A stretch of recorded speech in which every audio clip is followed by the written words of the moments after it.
setting the tone, setting the context, and some of the preamble that you've really said are some of the aspects I'll possibly touch. I know I'm conscious of time, I'm eating into my own time, so no pleasantries. We'll jump straight into the topic and want to get started. So it's immensely provoking and challenging to be speaking within 17 minutes and trying to deliver a content of some of the aspects, but I'll try and speak and not preach, number one. What I'll possibly try and deliver will be aspects around what has worked for me and what has not worked for me. I guess those are all aspects which have gone through in my long journey.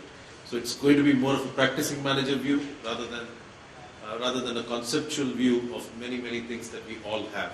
So I'll try and be conscious of that. And we'll leave you with a few points, maybe also talking about a futuristic landscape with an eye on a few things, particularly about digital and innovation in terms of how the learning journey could be plotted and what are possibly an emerging one. It will be an open space. I'm sure it will be a black box, but nevertheless, I guess it will definitely rekindle some of the grey cells in your mind to possibly start thinking and working in the right direction. So let me get started. Why learning partners fail? I think the first point that I really want to talk and impress upon is it's a very inside-out kind of a journey that we've all been guilty and have been practicing over the years. When I say inside-out, what I really mean is we've been practicing this from a process standpoint, from a methodology, from doing a lot of stuff in terms of what we want rather than trying to figure out what the ecosystem wants. So can we, and I'll possibly give you an example as well, can we bring customers, the end customers, into the space of the learning journey? Number one point I just want to leave you with. So I can talk of the broader stakeholders, but I think getting customers into the journey is going to be a very key ingredient, number one. Number two is the business impact aspect of it. And I must share one incident that really happened with me. I was summoned by the board in one of my stints, where the board did ask me a question, and that really set me thinking. The board asked me a question, saying that you, Mr. CHRO, you're investing a lot in this particular area, and you know the going is good at this point of time. We know the industry is going through hell. Why would you do this? And what is that you see from a long-term standpoint? Can you tell us why is this all happening? Because the skew that we see has considerably changed. So the answer was, and I had done my pre-work because I knew there's going to be a board summon on specifically on learning, and the pre-work really translated into something which is extremely meaningful. What I did in the pre-work was figured out, and I did tell the board, that if you look at the entire impact of the $100 billion kind of businesses that the competition has picked up in the last 9 months, and if you were to plot the capabilities that we have, and we were in the top 3 or the top 4, we have won 7 out of the last 17 deals. I see 21 deals in the pipeline in the next 9 months, picking up from our sales pipeline. And if the same capabilities were to be plotted, and if we are in the top 3, 4, it would be fair to assume that we would possibly end up at least 6 to 7. Is it not fair for me to plot the future capabilities that I need to do? Yeah. Can I not prepare the skills in anticipation of the business in the pipeline to flow? So that was something which is proactive. So that's actually what really set me thinking how to bring the entire ecosystem to the customer's landscape.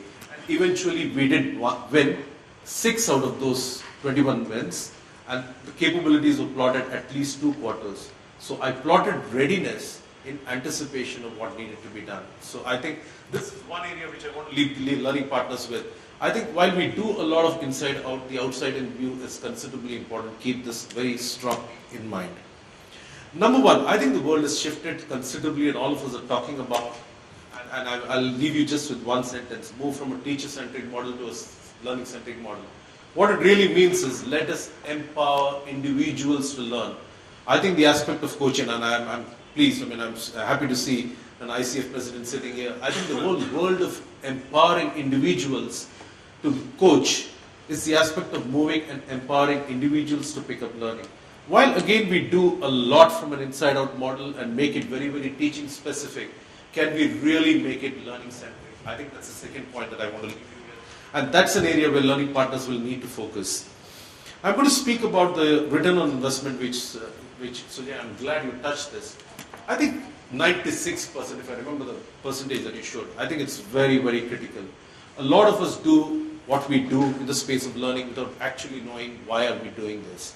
While I could convince the board in one example about speaking about the impact of what the customer world is all about, I guess the CFOs of the world will also need to be convinced as to why are we making this kind of investments. Is it possible to predict capabilities as a summation X? And can you predict summation Y as the journey of the capability shift? Absolutely doable. I think if one were to talk of digital, if one were to really pick up some artificial intelligence around it, and if one were to really build the aspect of population in terms of capabilities, it's perfectly a doable model. And some of the ratios that have really worked, again, I'm not saying that all ratios work, but some of the ratios that really work, and it's very easy to plot learning spends at the starting of the destination. And can you look at it at the end of the, starting of the journey and towards the end of the destination? And can you plot some 3 or 4 dimensions? One, can you plot the total shareholder value, TSR? It's an impact that you create in the marketplace to figure out what's the total shareholder return. And it's a completely derived market index, which is completely available in public media, number one. Earnings per share shift. Can you also plot shifts in terms of revenue growth, whatever be your business priorities? Can you plot learning ratios as a ratio of each of this and see how the trajectory is moved? Simple ones, but capability shift and the delta change in terms of the value, along with the capability models that I'm talking about, is again something which is in evolution, which we're going to talk about. While you talk about capabilities, I think the journey, and there's one more strong disruption that's happening, and that is in the area of values. I think we also, in Welspun 2.0, believe that competencies could be an outcome of the core values that we can drive.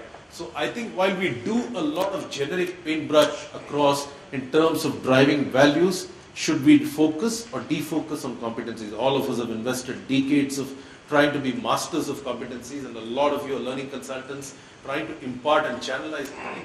But I guess this disruption is something which we will need to handle as we go forward. Learning partners will need to definitely think in those areas as well.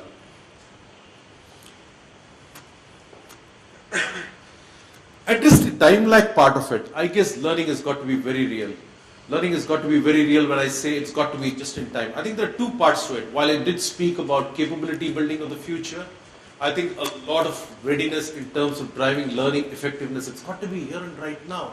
Nobody is going to wait. We just conventionally do a lot of IGP-led training, a lot of IDP-led training, post the performance management system, start writing a lot of stuff, and we get into conventional silos of participation, we get into calendarizing, all those stuff are getting so hugely challenged. Again, it's an inside-out kind of a model.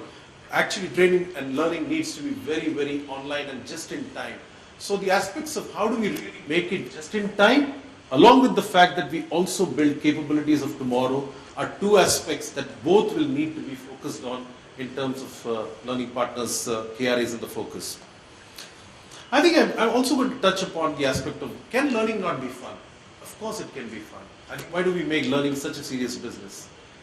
So the aspect of gamification is going to catch on big time. I think we've also been lucky and fortunate to try a few areas in terms of gamification, trying and experimenting a few areas in terms of simulations and 3Ds and 4Ds. While not all of them have evolved, I think when we talk of self-learning and when we're talking about moving the power into the hands of the learner, gamification is going to gain complete center stage. So along with gamification, simulations, so the aspect of digital and handheld mobility coupled with artificial intelligence is going to pave the way of the future. And so are we all adapting and thinking in those directions? The rigor of diagnostic, I think that's the second part of the discussion. I think it's immensely critical. While we talk of why we are doing learning, I think the HR organization needs to be very clear in terms of this journey.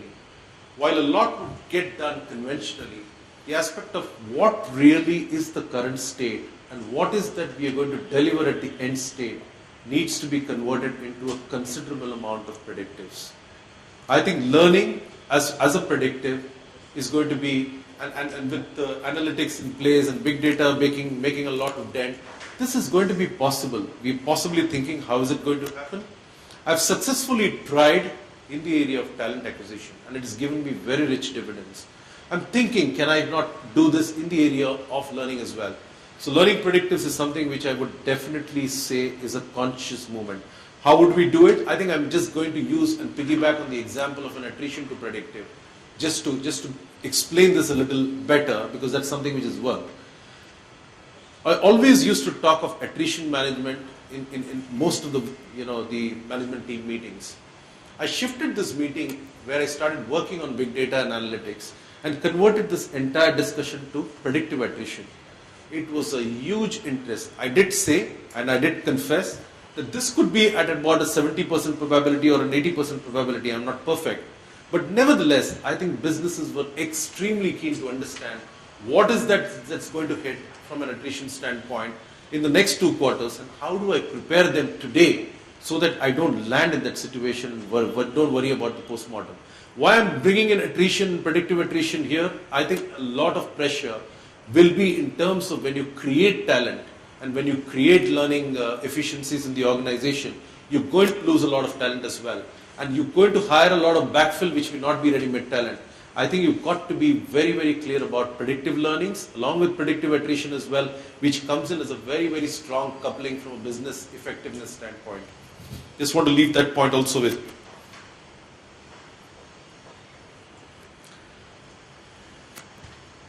Gamification, I did speak, but I think it's also important to figure out the 70-20-10 principle. And by 70-20-10 principle, what I really mean is, and I've been a party to this shift, and I've seen this happening, and I'm sure all of you have seen this. I think it's not more than 10% in the classroom which really works.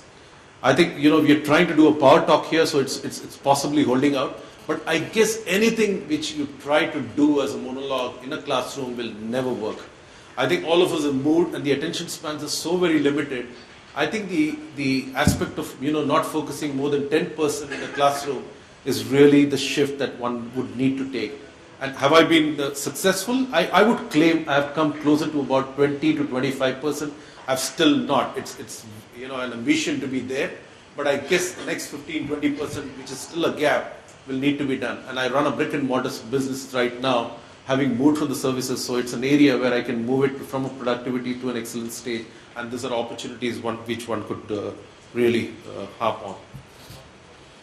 So talking about talent analytics and talent predictives, I think it's indeed a black box. And I guess the digital and the immersive learning part of it, where we can write plenty of source codes at the back end to predict a lot of capabilities that an individual would want to learn, is also picking up mainstream. And there are a lot of companies which are possibly helping us do this as well now. There were none maybe about 3 or 4 years back. There are quite a few now. I guess one has got to take the risk of investing with them, and also as possibly Sujay has done in the last few years, I see a lot of channel partners that you've really embraced and done this aspect. So I guess the next course of journey is also something where one will have to take this kind of a risk and embrace some of those risk-bearing channel partners for the aspect of learning, and invest in digital and innovation and predictive capabilities of tomorrow. I think learning partners will need to keep going through all of this. I guess a lot of this has been challenged conventionally, both at the management team level, at the participant level, at the leadership level, at different stages, and we get constantly challenged. What is in it for me? We constantly keep running after participation. We keep running after spends. We keep pushing out calendars without realizing why are we doing it. So I guess a lot of these will need to be really looked at very, very closely. Let me also try and talk about a little bit on social learning. Social learning has worked wonders. I guess one area where it's given me immense amount of success is the aspect of social communities. I've been extremely successful in converting the aspect of social learning into a prospect hire, because you do form communities. I've been shown timed out, so I guess I need to be a little conscious, and I'm going to rush a little bit, which is not the ideal format of a TED Talk, but I guess social learning is going to be very, very useful. So formal and informal learning, while we do a lot of formal learning, I think the informal learning in the form of social and a lot of looking up in the organization is going to be very critical as well. The skill will matrix is something which is going to be critical as well. We don't focus on the will. I guess if we focus on the will, the skill will automatically happen. The big picture will need to be very, very clearly kept in mind. And the standard versus customized fits is another aspect that I really wanted to talk about. Standard versus customized, I think both will coexist, but the shift will be more towards the customized ones, where the learning journey would be more individual. But I guess when we're talking about values and those aspects, it will need to be kept at a generic level and more standardized. In a sense, I think if I were to just summarize, and I'm going to use a few keywords, I think learning in the new age is definitely going to be more self, number one. I think it's going to be more bent towards digital and mobility platforms with considerable focus on immersive learning. I guess that's the second aspect of it. It's definitely virtual and real time. It can be fun and it has got to be gamified so that the stickiness of learning stays with you. It's got to be informal and social as well. I think those dents are happening. While we do a lot of formal training, I think the informal and the social aspects of learning is another aspect that's got to be very strongly kept in mind. Capability building shifts and core competencies are stuff which have got to have a little bit more of science. I guess we have all mastered the art of competencies, but I guess while the disruption is happening, I guess we also need to be very clear about how we do this entire capability shift model. And finally, I think the last point that I spoke or possibly opened the conversation with, I think creating impact for the business and the end customers is something which is going to be very critical. I guess this is what I would possibly leave you with. Learning partners in this journey have got to move from where they are, from the current state to where they were. We have evolved and come a long way. I guess the biggest disruption in the space of HR is the aspect of learning that I see. But I guess it's also a huge, huge opportunity, and we've got to start thinking, not along with the business, possibly a little ahead of business to really plot and take it to the next level. Thank you so much.